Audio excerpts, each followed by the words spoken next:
Look, I'm going to tell you something that completely wrecked my life at work.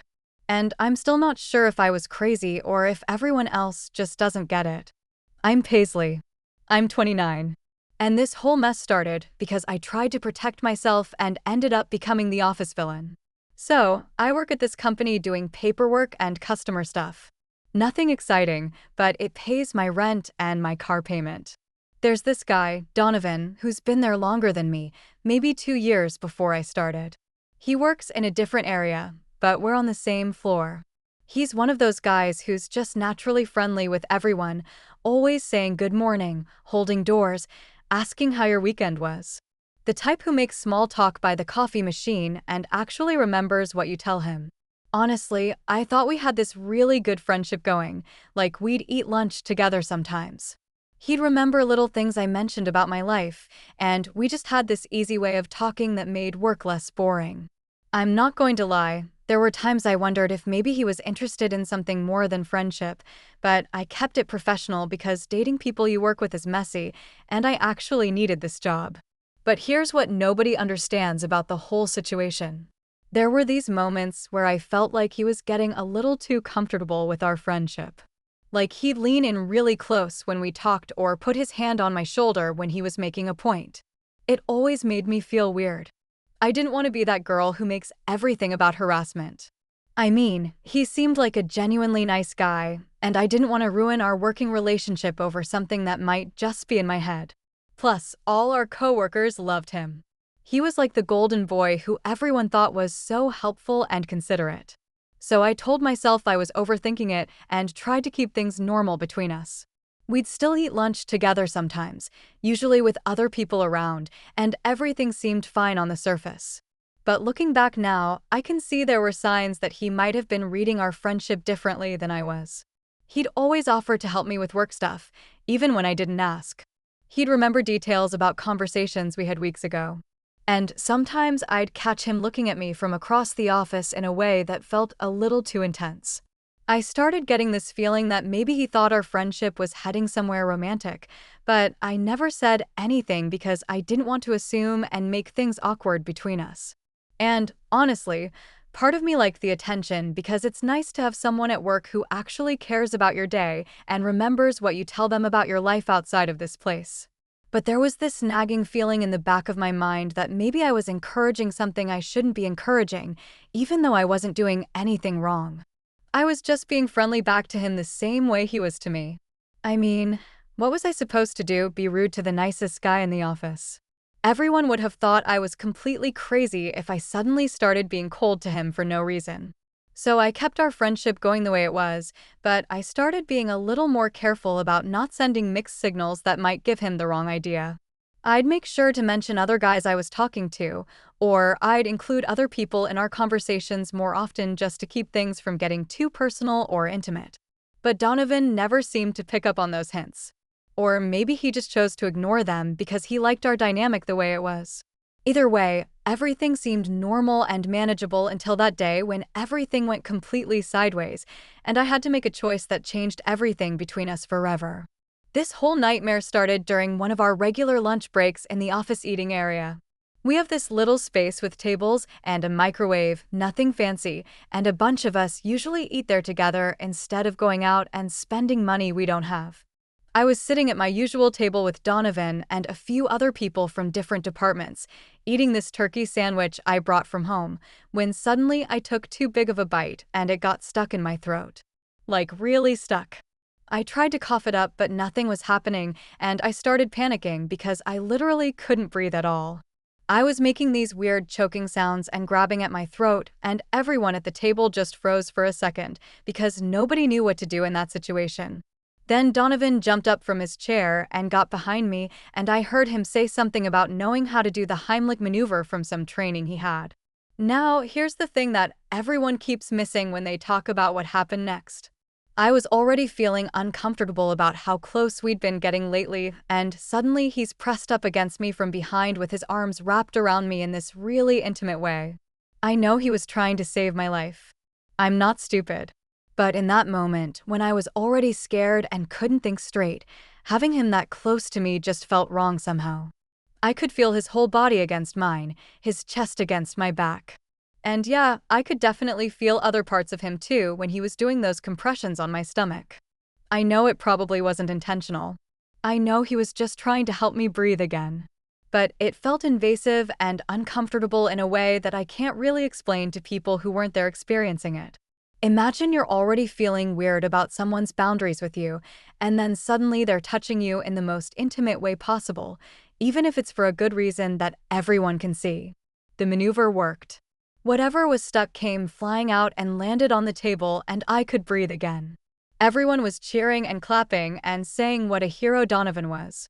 He kept asking if I was okay and if I needed water or anything, but I just felt so overwhelmed and embarrassed and confused about how the whole thing made me feel that I couldn't even look at him or anyone else. I nodded and walked straight to the bathroom without saying anything because I needed a minute to process what just happened and why I felt so weird about it. In the bathroom, I was shaking and trying to calm down, but I couldn't stop thinking about how wrong the whole thing felt. Even though I knew logically that he had literally saved my life, I kept replaying it in my head, the way he grabbed me, how close he was, how long it seemed to take, and how everyone was watching us. I started wondering if maybe he enjoyed it more than he should have, or if I was just being paranoid, because I was already feeling weird about our friendship and the way he'd been acting around me. I stayed in the bathroom for like 10 minutes trying to figure out what I was feeling and whether I was being crazy or if my instincts were trying to tell me something important that I shouldn't ignore. When I finally came back out, Donovan tried to check on me again, asking if I was sure I was okay and if maybe I wanted to talk about what happened, but I just told him I was fine and went back to my desk. I couldn't concentrate on work for the rest of the day because I kept thinking about what happened and whether I should say something to someone about how it made me feel, or if I should just let it go and pretend everything was normal.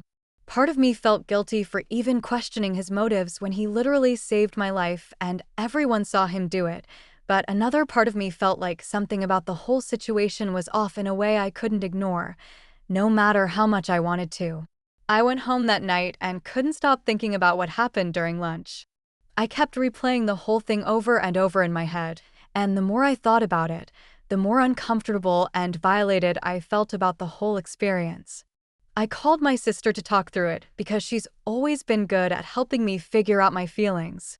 When I described how it felt to have Donovan pressed against me like that, she said it sounded like he might have taken advantage of the situation somehow. She pointed out that maybe a trained professional would have handled it differently, or that maybe he lingered longer than necessary, and suddenly all these doubts I was having started making more sense. She said that just because someone saves your life doesn't give them the right to make you feel uncomfortable, and that my feelings about what happened were valid regardless of his intentions. I barely slept that night because I kept wondering if I was overreacting to the whole thing or if my gut feeling was trying to tell me something important that I needed to pay attention to. The next morning at work, I tried to act normal and go about my day like nothing had changed. But every time I saw Donovan, I felt weird and uncomfortable about it. He kept trying to check on me and make sure I was okay, which should have been sweet and caring, but it just felt like he was trying to get close to me again and create some kind of special bond between us because of what happened. During our morning break, he cornered me by the coffee machine and started talking about the incident, saying he was really glad he could help and asking if I wanted to talk about how I was feeling. The way he was standing so close to me and speaking in this low, intimate voice made me feel like he was trying to create some kind of romantic moment between us. That's when I knew I had to do something to protect myself. I spent my lunch break thinking about the whole situation, and I realized that if I didn't speak up about how uncomfortable the whole thing made me feel, he might think what happened was okay, or worse, that I actually liked it and wanted more contact like that. I decided I needed to report it to HR, not because I wanted to get him in trouble or ruin his reputation, but because I needed to protect myself and make sure there was a record of what happened in case he tried anything else in the future. When I went to the HR office that afternoon, I was really nervous about how to explain the situation without sounding crazy. I told the woman there that during the choking incident, Donovan had been inappropriately close to me, and that I felt his private areas against my body in a way that made me really uncomfortable and violated. I explained that while I understood he was trying to help save my life, the way he did it felt invasive and that I was concerned about his true intentions behind his actions. The HR representative asked me a bunch of questions about our previous interactions and whether I'd ever felt uncomfortable with him before this incident. I told her about some of the things that had been bothering me, how he'd lean in too close when we talked, how he'd touch my shoulder unnecessarily, how he'd stare at me sometimes from across the office. When I laid it all out like that for someone else to hear, it really did sound like a pattern of inappropriate behavior that was building up to something more serious. She took detailed notes and said they'd have to do a full investigation, which meant talking to witnesses and getting Donovan's side of the story. I asked her to keep it as confidential as possible because I didn't want to become office gossip or have everyone talking about me, but she said they had to follow their standard procedures for these types of complaints. The whole thing made me feel sick to my stomach because I knew people were going to think I was absolutely crazy for reporting someone who had just saved my life. But I also felt like I was finally standing up for myself after letting things slide for way too long. The next few days at work were absolutely horrible and uncomfortable in ways I never expected. Word got around pretty quickly that there was some kind of HR investigation happening. Even though they're supposed to keep things confidential, everyone knew it had something to do with me and Donovan. I could feel people staring at me and whispering when I walked by their desks, and I heard through the office grapevine that Donovan had been called in to give his statement about what happened. The worst part was seeing how confused and hurt he looked whenever we passed each other in the hallway or break room. Part of me felt bad for him because he probably never expected this kind of reaction to saving someone's life. But I kept reminding myself that I was protecting myself and that his feelings weren't my responsibility to manage. My sister kept telling me over the phone that I did the right thing and that men like him count on women feeling too guilty to speak up when they cross boundaries. HR interviewed all the other people who were at lunch that day when the choking happened. I could tell from their faces when they came back that they all thought I was being completely ridiculous about the whole thing.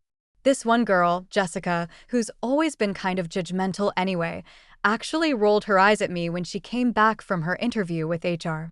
I heard her in the bathroom later telling someone that I was making a huge deal out of nothing and that Donovan was just trying to save my life like any decent person would. Like, excuse me, but she wasn't the one who had to feel his body pressed against her back while everyone watched and cheered. Easy for her to judge when she wasn't in my position and didn't have to experience what I experienced. The whole office started treating me differently after that week. People who used to be friendly with me and include me in conversations started keeping their distance, and I could tell they all thought I was some kind of troublemaker who couldn't handle a simple life-saving gesture without making it into something dirty. Even my work friends started acting weird and awkward around me, like they were afraid I might report them for something stupid too if they said the wrong thing. It was so frustrating because nobody was trying to understand my side of things or acknowledge that what I experienced was valid and real. They all just saw the surface level. Guy saves girl, girl reports guy, without thinking about all the context and the uncomfortable history between us that led up to this moment.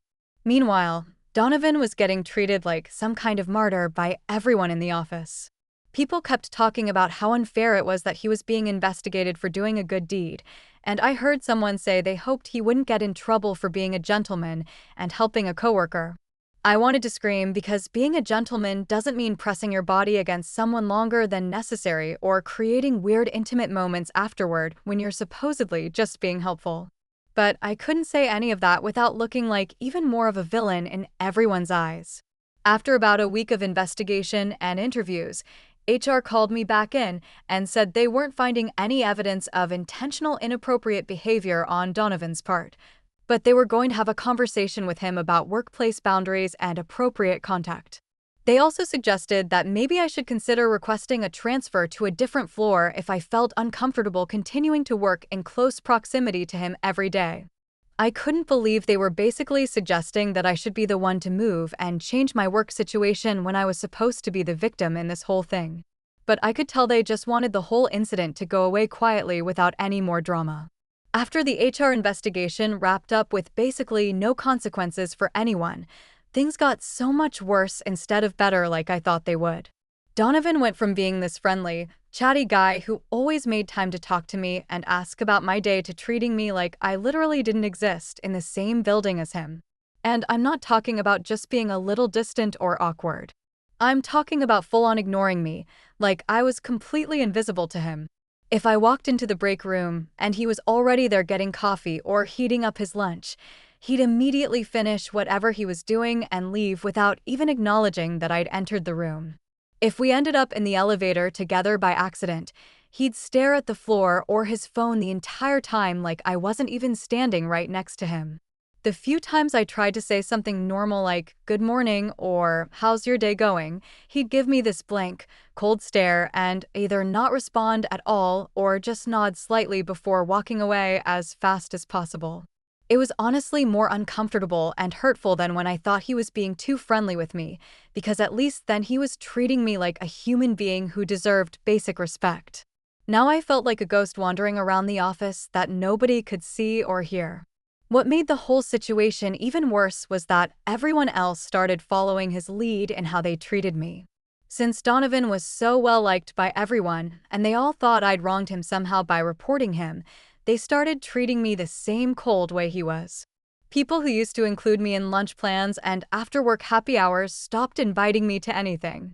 Conversations would literally stop when I walked up to a group of coworkers who were talking and laughing together. I'd overhear people making plans for weekend activities or birthday parties, but nobody ever asked if I wanted to join anymore. Even people I thought were my friends. It was like I'd been completely blacklisted from the entire social circle at work just because I stood up for myself and reported something that made me uncomfortable.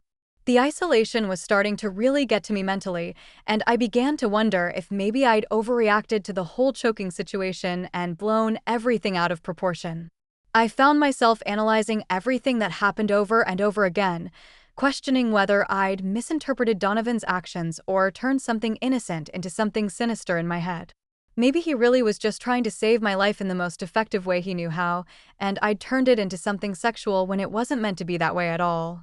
Maybe all those other times when I felt uncomfortable with his behavior were just in my head, and he was genuinely being friendly without any ulterior motives or inappropriate intentions.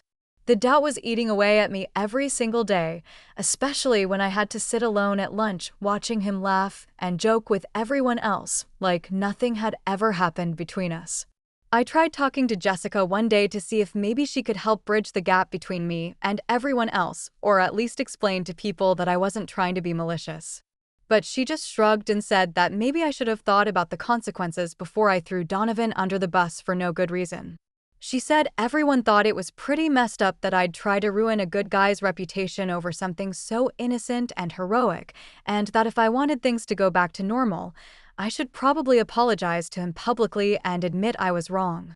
But even though I was starting to have serious doubts about my decision, I still remembered how uncomfortable and violated I felt in that moment when it happened. And I didn't think I should have to apologize for having feelings about something that happened to my own body. After weeks of this cold treatment and social isolation, I finally decided I couldn't take the hostile work environment anymore. I needed to have a direct conversation with Donovan to try to clear the air between us, even if it meant admitting that maybe I'd handled the whole situation wrong from the beginning. I waited until most people had left for the day and approached him while he was packing up his desk to go home. I started by saying I wanted to talk about what happened and maybe find a way to move forward professionally. But he just looked at me with an expression that was completely different from any way he'd ever looked at me before in all the time we'd worked together. It wasn't angry exactly, but it was cold and distant and final in a way that made me realize he wasn't the same person I thought I knew before all this happened. He told me very calmly and matter-of-factly that he understood I had to do what I felt was right at the time, but that he also had to protect himself now from any future accusations or problems. He said that after being accused of inappropriate behavior for literally saving someone's life, he couldn't risk having any kind of personal relationship with me ever again because he never knew when I might decide that something else he did was wrong or inappropriate. The way he said it was so final and definitive, like he'd already written me off completely as a person, and there was absolutely nothing I could say to change his mind or repair the damage. I tried to explain that I never meant for things to go as far as they did, that I was just confused and scared after what happened, and maybe I overreacted. But he cut me off and said it didn't matter what I meant because the damage to his reputation was already done. He said that from now on he'd only interact with me when it was absolutely necessary for work purposes, and even then, he'd make sure there were always witnesses around so there couldn't be any misunderstandings about his behavior or intentions. Then he said something that really stung and made me feel terrible. He told me that he'd learned a valuable lesson about being careful who you try to help and that next time someone was in trouble or danger, he'd think twice before getting involved, because you never know how people might twist your good intentions. The way he said it made me feel like I'd not only ruined our friendship and my work relationships, but potentially put other people at risk, because now he'd be hesitant to help anyone in an emergency situation. As I walked back to my desk feeling defeated, I realized that everything had completely backfired on me. Instead of protecting myself and setting appropriate boundaries like I thought I was doing, I'd ended up more isolated and uncomfortable than I'd ever been before. I'd lost the one person at work who actually seemed to care about me as a person. I'd made enemies out of people who used to be friendly with me. And I'd created this toxic environment where everyone saw me as the villain in the story instead of someone who was just trying to protect herself. The worst part was that now I wasn't even sure I'd been right to report him in the first place. Maybe my sister was wrong in her advice. Maybe I had completely overreacted to the situation. Maybe I destroyed a genuinely good person's reputation over absolutely nothing. Over the next few months, things never got any better at all. Donovan kept his word about only interacting with me in a professional capacity, and even then, he'd send emails instead of talking to me in person whenever it was possible to avoid face-to-face contact. The other coworkers continued to freeze me out of social activities and treat me like I had some kind of contagious disease, and I eventually started eating lunch alone in my car just to avoid the awkward tension and hostile looks in the cafeteria. I applied for transfers to other departments within the company, but somehow word about the HR incident had spread throughout the building and nobody wanted to deal with the drama and potential liability of having me on their team. Eventually, I realized I had to start looking for a completely new job because the work environment had become so hostile and uncomfortable that I dreaded coming in every single day. And you know what the really messed up part of this whole thing is? I found out later through office gossip that Donovan had been promoted to a supervisor position in his department, and everyone was talking about how well-deserved it was because he was such a stand-up guy who always looked out for his coworkers and did the right thing. Meanwhile, I was stuck trying to explain to potential employers why I was leaving my current job after such a short time, trying to figure out how to spin the story without making myself sound like a problem employee who causes drama wherever she goes. Looking back now, I still don't know if I was right or wrong about the whole situation, but I definitely know that speaking up and reporting him cost me way more than just staying quiet and dealing with my discomfort would have. Sometimes I wonder what would have happened if I just said, "Thank you for saving my life," and moved on instead of making it into this huge thing that ended up hurting everyone involved, including myself most of all.